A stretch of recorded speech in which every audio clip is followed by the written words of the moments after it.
going to be talking about road signs today. There are three types. There's a regulatory sign. A regulatory sign is the stop sign, or do not enter, or no left turn. We're also going to be talking about guide signs. Hospital is a guide sign. And then a warning sign, which is yellow and black. As a beginning driver, it's really important that you prepare mentally for driving on the road. What do beginning drivers do? They do a lot of light traffic light driving. As an instructor, it's my job to take you through a lot of areas. Typically, downtown areas have a lot of road signs. Many subdivisions have some road signs. And then we're going to tell you how to pass your test. I want to welcome you in. So when you're driving along, you will see multiple signs. And to tell you some stories, most beginning drivers stop at the wrong area. They stop way, way early, at least 10 feet prior to the stop sign. So what does this do? You can't see traffic from the left. You can't see traffic from the right. As an instructor, what we, and I'm speaking of instructors in general because I am a state certified driving instructor, we want you to stop about 5 to 10 feet at or near the stop sign. Remember, the front of your car is very long. So you want to stop at the sign. After you stop for 3 seconds, count 1001, 1002, and 1003. After you stop, then you need to show, S-H-O-W, you need to show the car. What does this mean? You need to roll forward past the stop sign and look left. Are there cars coming? I need you to look right. Are there cars coming? Once you do that, then you need to identify what lane you're going to go in. If you're making a right turn, you must turn in the nearest lane. What does this mean? You want to keep your turn short. Why? Beginning drivers don't judge traffic very well.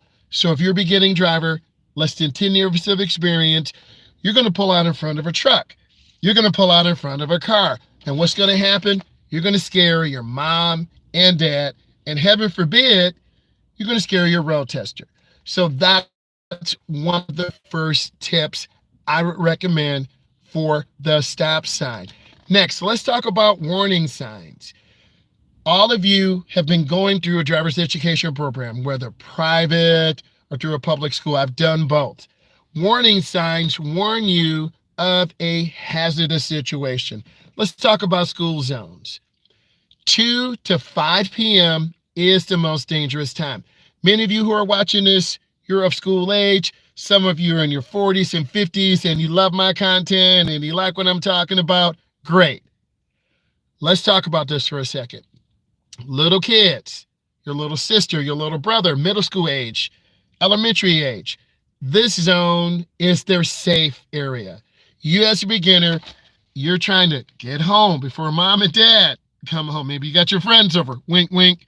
Maybe you got to get to your job, Chicken Shack. You've got to get to Chick-fil-A. You've got to get to, hey, how are you? You're positioning your vehicle and the driver's over. So how do you position the vehicle over a driver hole? Ashley, I got you. Ashley, you want to go to the outside edge of the pothole. Why? That pothole can bend the rim, pinch the tire, and explode it. I have to tell you a story. I had a young lady 3 years ago driving in the wintertime. She hit a pothole just the way you mentioned. She hit the pothole head on. It pinched the rear passenger tire. It exploded. Boom! She started crying. And I said, it's not your fault. I instantly told her, please get over off the side of the road. We don't want to get hit. It was in the wintertime. I got everyone out of the car. Me being an instructor and a beginning driver, you don't know how to change a tire.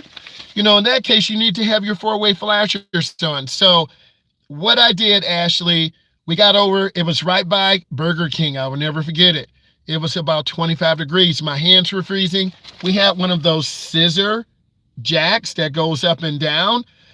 I had to put the park brake on. I had the students get out and watch me. I got a floor mat. Get the floor mat out of the car. There was snow and ice on the ground.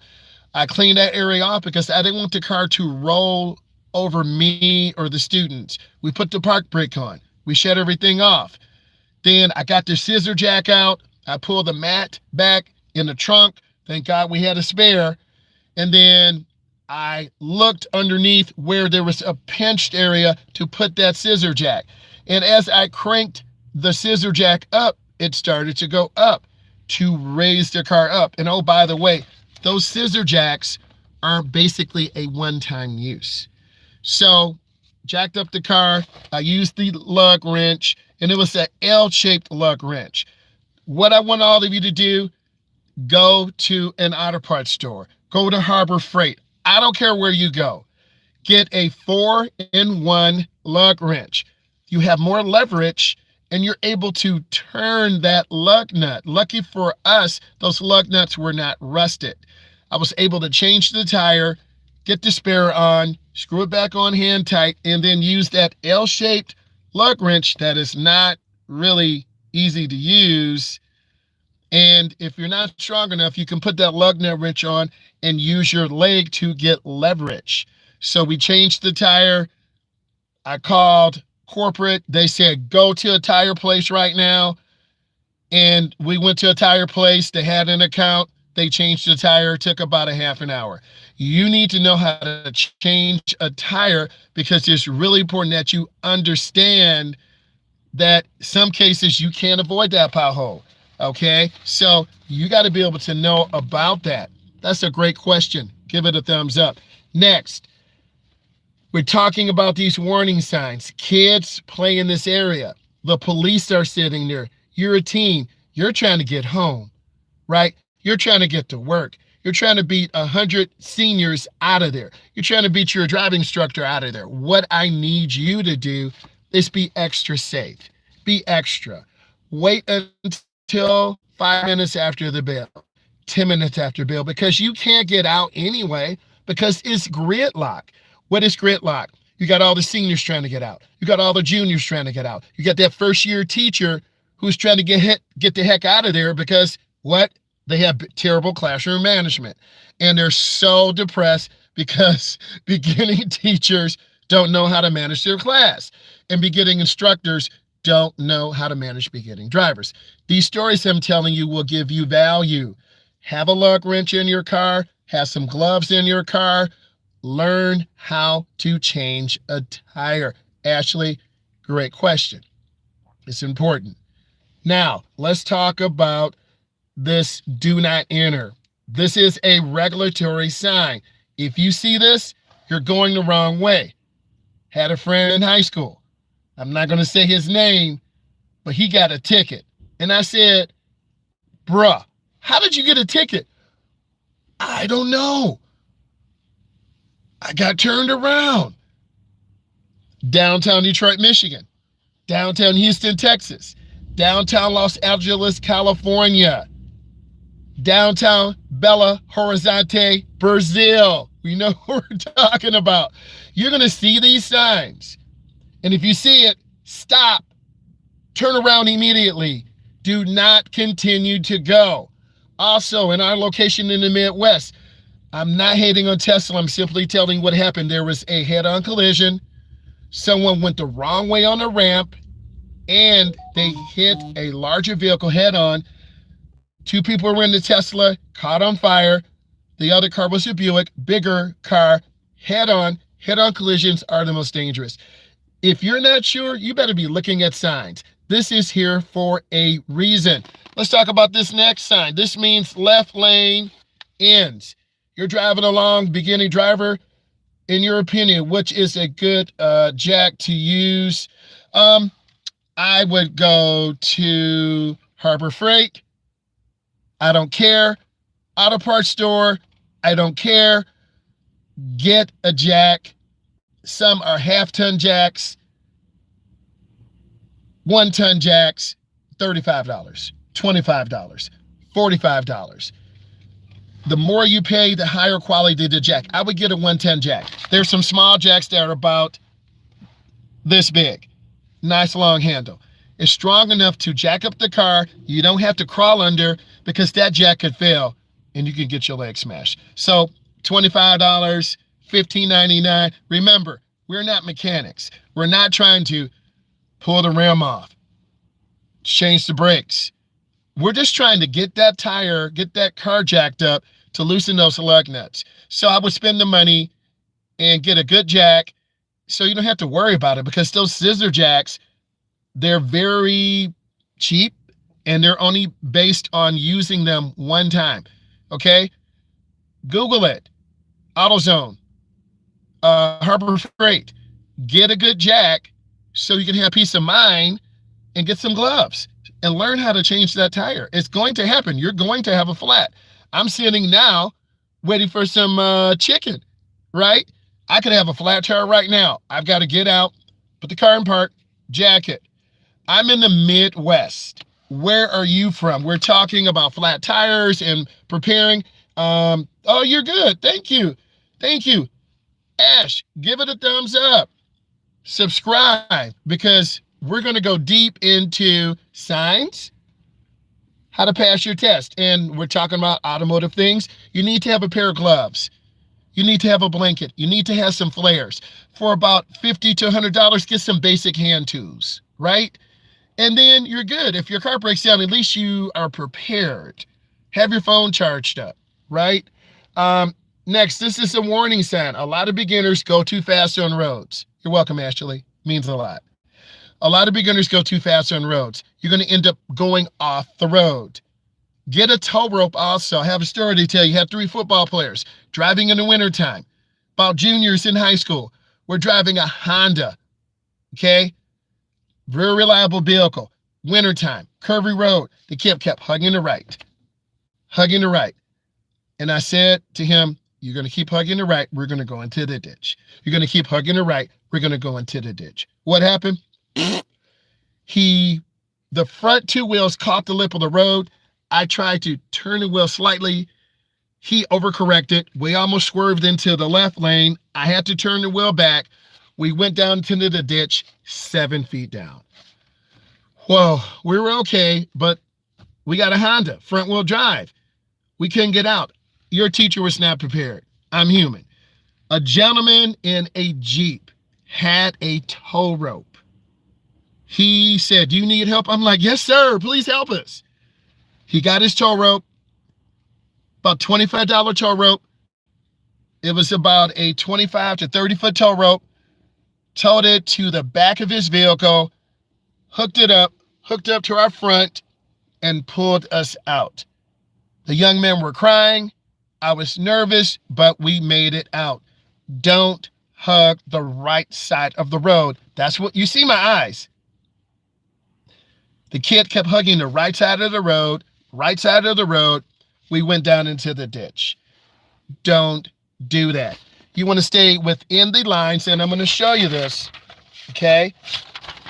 A lot of beginners hug the right side of the road. You hug this line. And if you hug that line, you're going to catch debris, nails, grit, and if you catch the right nail or the right screw, it's going to log into the sidewall of your tire. How do I know? I had an SRT Jeep. It had Pirellis. And if you are a car enthusiast, Pirellis are $500, $700, $1,000 a piece. I bought used tires because I could not afford $500, $900, $800 a piece. So do yourself a favor. You want to have your car centered. You don't want to hug the right or left. That's what beginning drivers do. They hug the right because they have not developed lane positioning. A lot of beginners, I'm going to look down the speedometer. I'm looking down. Or I'm going to pretend I'm parked. I'm going to pretend I'm driving, and I'm going to look to the right. If you look to the right, you're going to drift to the right. Have another story to tell you, real life. We are learning how to keep our car centered. Had a young lady 3 years ago. She had her mirrors adjusted. She wasn't looking straight. She had her mirrors pointed down toward the pavement markings. And she kept drifting off the road to the right, drifting off the road to the left. I said to myself, what is she doing? And finally, I asked her, Why do you keep looking out? Okay, I'm in the driver's seat. Pretend I keep looking at the mirror. I keep looking at the mirror. She was doing this. She kept looking at her mirrors to look at the lines on the road. I told her, let's readjust the mirrors.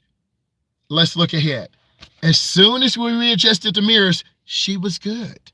I'm telling you these stories to help you understand. You've got to learn how to have good lane positioning. Okay? I want to talk about this in a second. You should see F. Hopefully it's not backwards.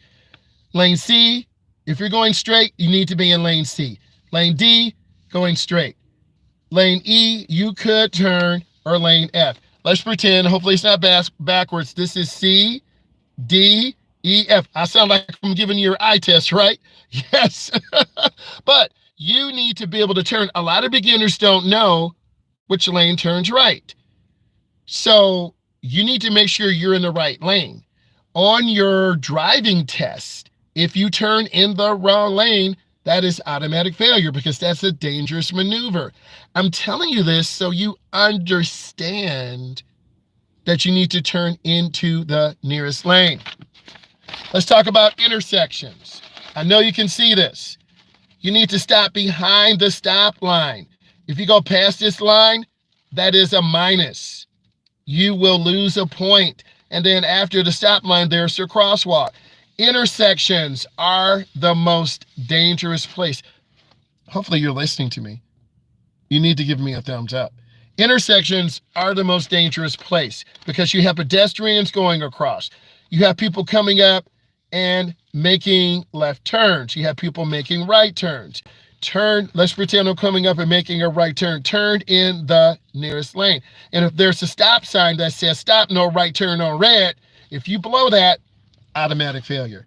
That's another thing that beginning drivers do. Can I turn right on red? No, you've got to stop.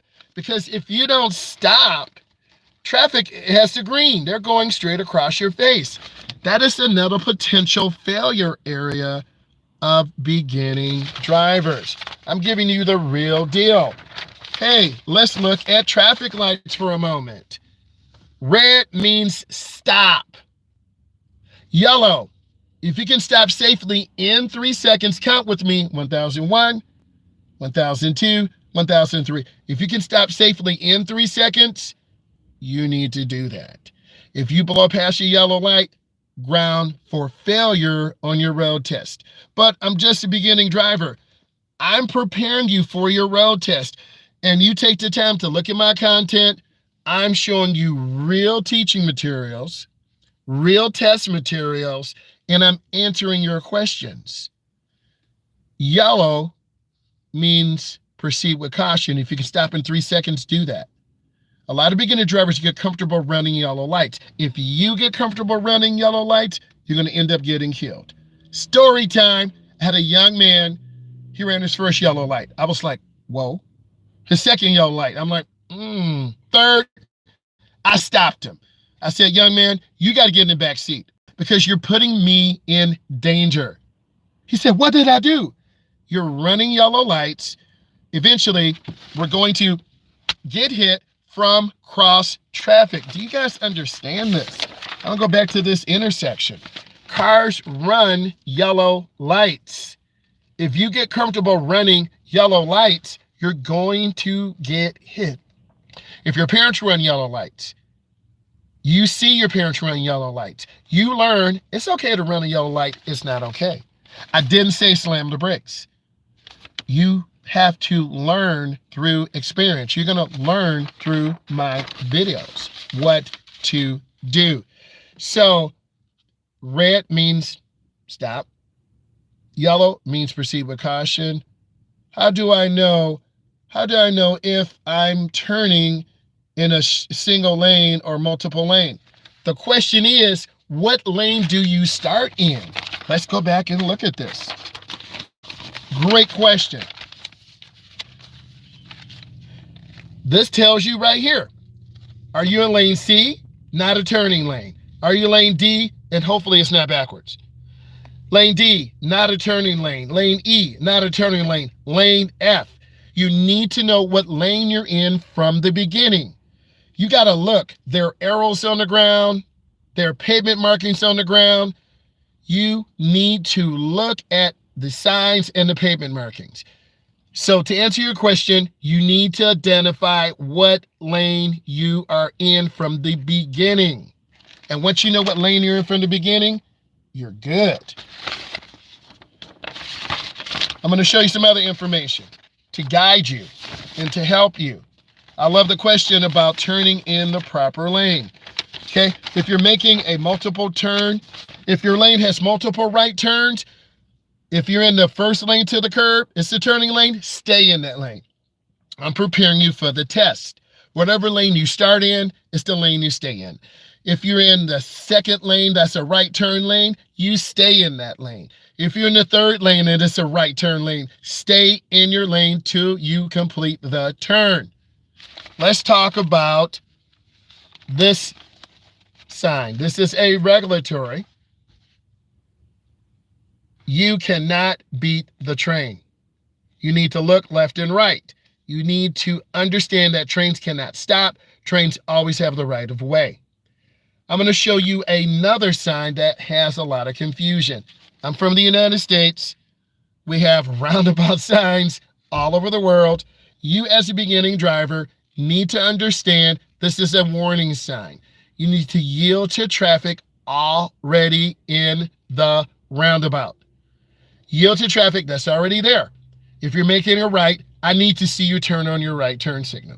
If you're making a left, before you get in, turn on your left turn signal. If you're going straight, there's no need for a turn signal. This is another area where beginning drivers panic because you have not been trained the correct way. You need to be subscribing to my channel. You need to be leaving questions. I'm extremely active in the community page. When you leave comments, this tells me, oh, you need to do more tutorials on signs. I'm not clear. Oh, can you tell me what this sign means? I gave you the example. A Tesla hit a car head-on, wrong way crash on the expressway. I'm not hating on Tesla. It could be any car, but it was the Tesla, and what happened, 2 people died in the Tesla. The car caught on fire. The fire department was not able to properly put out the fire because of the batteries. And again, I love Tesla. Elon, if you're listening, hook a brother up. Rivian, if you're listening, hook a brother up, because I would love to do driver's education with an electric vehicle that would be so efficient, because by 2030, 2032, more than 30 to 40% of all of you, maybe including me, will be driving some type of electrical vehicle. Okay? And more to come on that. I have some videos on the Cybertruck, right? This is a warning sign. A lot of you go too fast. I'll say it again. You're flying on the expressway. You just get off. The ramp speed says 25. Hopefully it's not backwards. 25. You need to slow down. A lot of you will double the speed and you slide off the ramp. That is another thing that beginning drivers do, because you don't read the signs or you don't understand the signs. I'm here to help you understand. If this is bringing you value, give it a thumbs up. Let the algorithm know, hey, this instructor, this content creator is putting together content that brings you value. I want to talk about this sign. This is a regulatory sign, left turns only. But what you see as a beginning driver, people driving down the middle of the road, and this is going to cause an accident. I need you to get in the middle just before you make your turn. This is not a straight through driving lane. This is where people are coming in and making a left turn. Me turning into this restaurant parking lot, it's a shared turning lane. If I got in too early, I would have got hit head on. If I got in too late, thank you for the thumbs up. If I got in too late, I almost missed the driveway, but a car jumped in the middle and almost hit me. What does yield mean and how to yield? I got you. Love the question and thank you. Okay, let's talk about our yield sign. Yield sign means you slow down and let traffic go from your left. This is my left. car going by. It's my finger. Slow down. Let traffic go from the right. You have to yield for a pedestrian. So if you have a yield sign, you have to slow down and allow traffic to go by. Yield means almost slow down to a stop. And since you brought up yield, beginning drivers mix up yield and stop signs. Yield and stop signs. Yield means slow down, allow traffic to go by. Stop means a full stop for 1001, 1002, 1003, minimum of 3 seconds. So we're not going to do a California roll. We're not in California. Snoop Dogg, Dr. Dre are in California. I'm not going to say anything else, but they're in California. We're in the Midwest. You got to stop, my babies. Stop means complete stop. Yield means slow down, allow traffic to go by. You have to know these signs, and we'll do some driving situations. Guys and ladies, I will go live at about 6:30 p.m. to go over more signs. If there's spots you value, give it a thumbs up. Look at my videos, look at my lives, look at my shorts. Guys and ladies, I appreciate you, and thank you so much for the questions. Bye.